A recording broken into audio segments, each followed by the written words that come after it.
File Server Resource Manager Comprehensive Lesson Notes. Introduction to FSRM. FSRM stands for File Server Resource Manager. It is a role service included with Windows Server. Think of it as a complete toolkit for a server administrator to manage, understand, and control the data stored on file servers. As storage needs grow, FSRM provides advanced control beyond basic file management. It helps you control storage costs, enforce company policies, and ensure compliance with regulations. What does FSRM allow you to do? FSRM gives you several powerful capabilities. First, you can limit directory size using directory quotas. This lets you control exactly how much data can be stored in a specific folder. Second, you can restrict data types using file screens. This blocks specific types of files from being saved on the server. Third, FSRM includes a file classification infrastructure. This allows you to define a property schema and automatically label files based on their content or location. Fourth, you can apply policies through file management jobs. These are conditional policies that perform actions like encryption or file expiration based on classification. Finally, FSRM generates storage reports. These reports help you audit disk usage, identify large files, and track storage trends over time. Installation walkthrough. FSRM is not installed by default on Windows Server. You must add it. There are two main methods to install it. The first is using the Graphical Server Manager interface. The second is using PowerShell for automation. Graphical installation via Server Manager.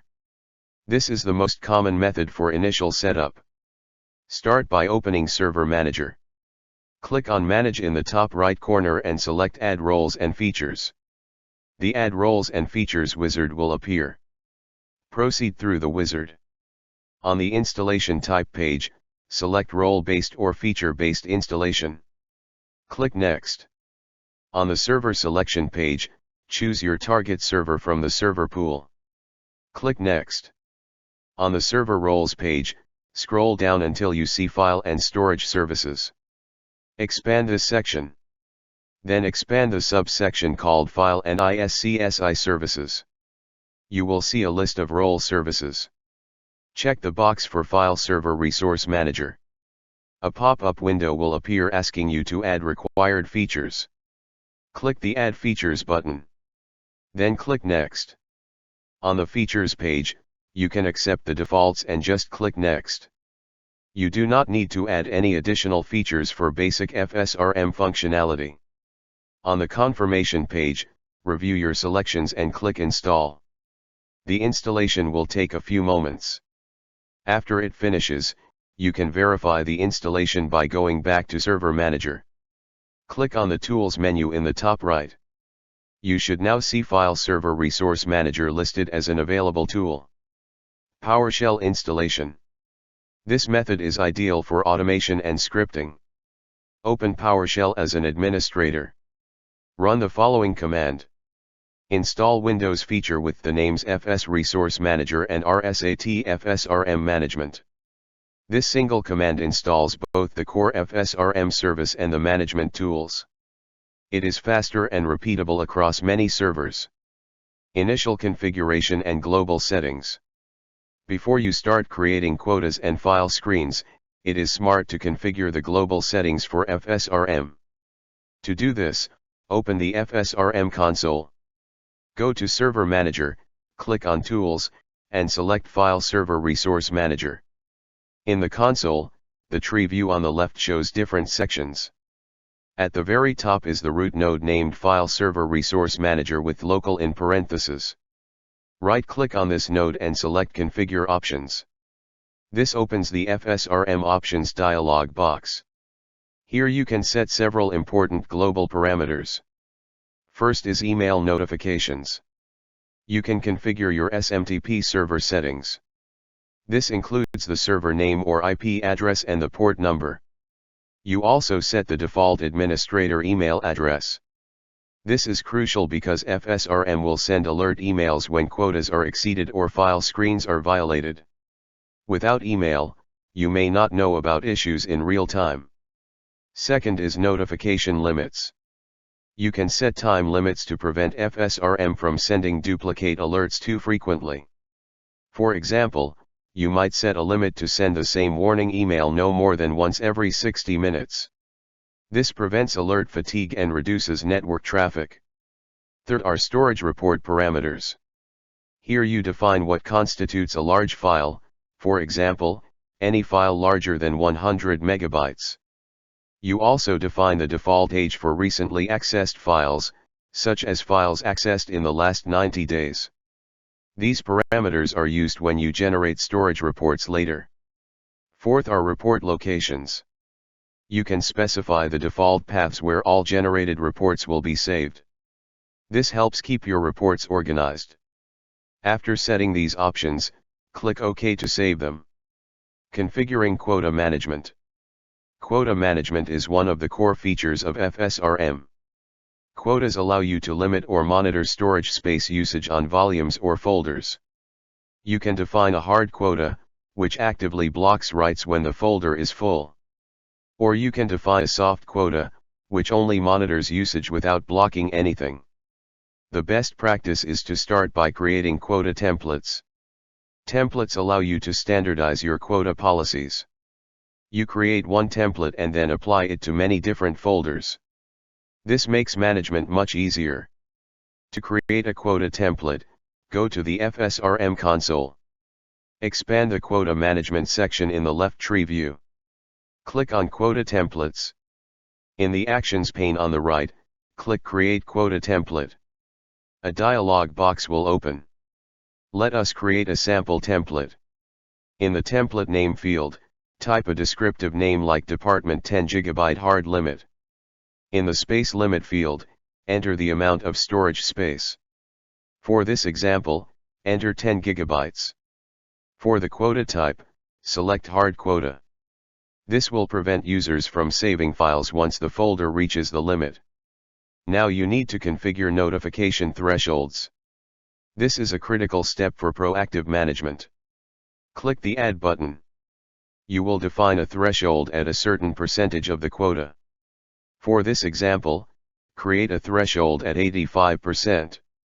This means when the folder reaches 8.5 GB used, FSRM will trigger an action. Under the Event Log tab, check the box that says Send Warning to Event Log. This creates an audit trail for your records. Under the Email tab, check the box that says Send Email to the following administrators. Enter the email addresses of the people who should be alerted. You can also customize the email message. Under the Command tab, you can optionally run a custom script to perform further actions, such as archiving old files. Click OK to save the threshold. Then click OK again to save the template. Now that you have a template, you can apply it to a specific folder. In the left tree view, click on Quotas under Quota Management. In the Actions pane, click Create Quota. In the dialog box, you must specify the quota path. This is the exact folder where you want to enforce the limit. Use the Browse button to navigate to the folder. For example, d:/shares/finance. Next, you select how you want to define the quota. Choose the option Derive Properties from this quota template. Then select the template you just created, Department 10 GB hard limit. Click Create. There is a special feature called Auto Apply Quotas. If you want the quota to automatically apply to all new and existing subfolders, select this option. This is very powerful for user home directories. For example, if you have a folder for each user, an auto apply quota will enforce the same limit on every new user folder created in the future. Configuring file screening management. File screening is the second core feature. It acts like a digital bouncer for your file server. It restricts the types of files that can be stored based on the file extension. It is important to know that FSRM screening only looks at the file extension. It does not analyze the content or MIME type of the file. The first step is to define file groups. File groups are simply lists of file extensions. For example, you might create a group for audio and video files. This group would include .mp3, .wav, .avi, and .mpeg. To do this, go to the FSRM console. Expand File Screening Management. Click on File Groups. You will see some default groups already defined by Microsoft. You can modify these or create your own. To create a new group, click Create File Group in the Actions pane. Give the group a name like Blocked Media Files. Then add the extensions you want to block. Each extension should be preceded by a period. Click Add after each one. When you are done, click OK. The next step is to create a file screen template. A template works just like a quota template. It allows you to standardize your screening policies. In the left tree view, click on File Screen Templates. Click Create File Screen Template in the Actions pane. In the template name field, type a descriptive name like No Media Files. For the screening type, you have two options. Active screening prevents users from saving unauthorized files. Passive screening allows saving but generates a report and logs the event. For strict enforcement, choose Active Screening. Under the File Groups section, check the box next to the file group you created, Blocked Media Files. This tells FSRM to block any file with those extensions. Now configure notifications for the file screen. Similar to quotas, you can set up event log entries and email alerts. Click the Add button under Notification Thresholds. For a file screen, a threshold is usually set at 100%, meaning the screen triggers immediately when a violation occurs. Under the Event Log tab, check Send Warning to Event Log. Under the Email tab, check Send Email to the following administrators. Enter the appropriate email addresses. You can also customize the message to inform the user that they attempted to save a blocked file type. Click OK to save the threshold, then click OK to save the template. To deploy the file screen, click on File Screens under File Screening Management. Click Create File Screen in the Actions pane. In the dialog box, specify the file screen path. This is the folder you want to protect. For example, d:\shares\personnel. For the properties, select Derive Properties from this file screen template. Choose the No Media Files template you created. Click Create. There is also a feature called File Screen Exceptions. This allows you to create exceptions within a protected folder.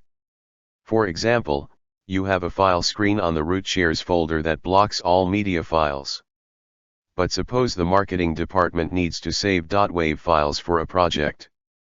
You can create an exception on the marketing subfolder. This exception will allow .wav files to be saved, even though the parent folder blocks them. This provides flexible and granular control.